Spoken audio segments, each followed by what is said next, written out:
সুপ্রিয় দর্শক মণ্ডলী, কেমন আছেন আপনারা সবাই? আশা করি ভালো আছেন।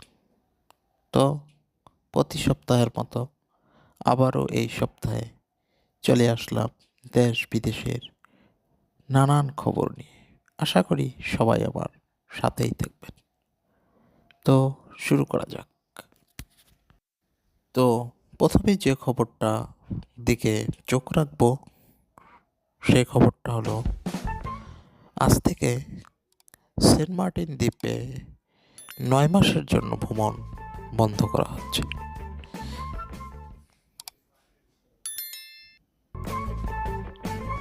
বিশ্ব ইজতেমার মানুষের উপচে পড়া ভিড় দেখা যাচ্ছে।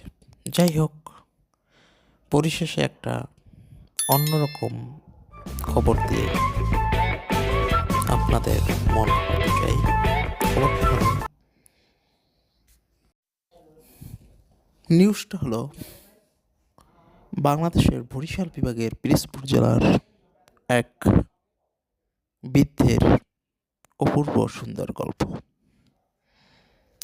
পিরোজপুরের ইন্দুরকানীতে বাস করে ফণীভূষণ মিস্ত্রি।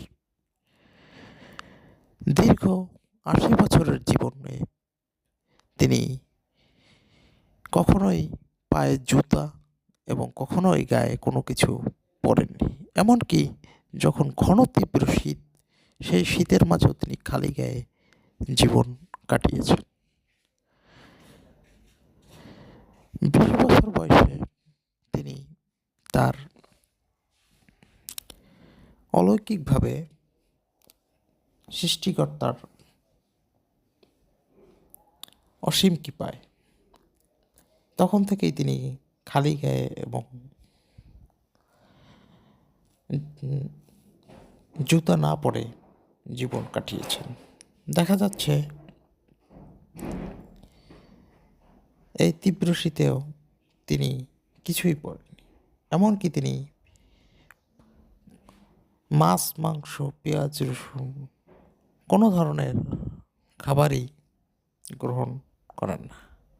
এবং তার এই দীর্ঘ 80 বছর বয়সে এখন পর্যন্ত তার কোনো ডাক্তারের কাছে বা কোনো ওষুধ দিতে হয়নি। এটাই একটা তার জীবনের বড় অলৌকিক বিষয়। তারপরে যে কথাটি বলবো, আজকে থেকে নির্দেশ দেওয়া হয়েছে মার্কিন প্রেসিডেন্ট ডোনাল্ড ট্রাম্প যে কানাডা এবং মেক্সিকোকে 25% কর দেওয়া হয়েছে।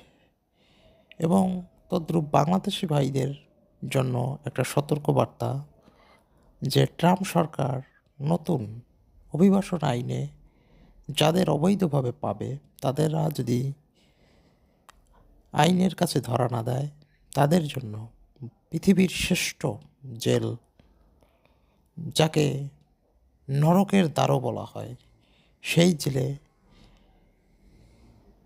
বন্দি রাখা হবে। তো প্রবাসী ভাইদের জন্য এটা একটা গুরুত্বপূর্ণ নিউজ।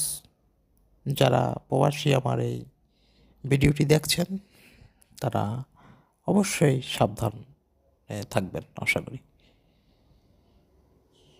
তো আজকে এই পর্যন্তই।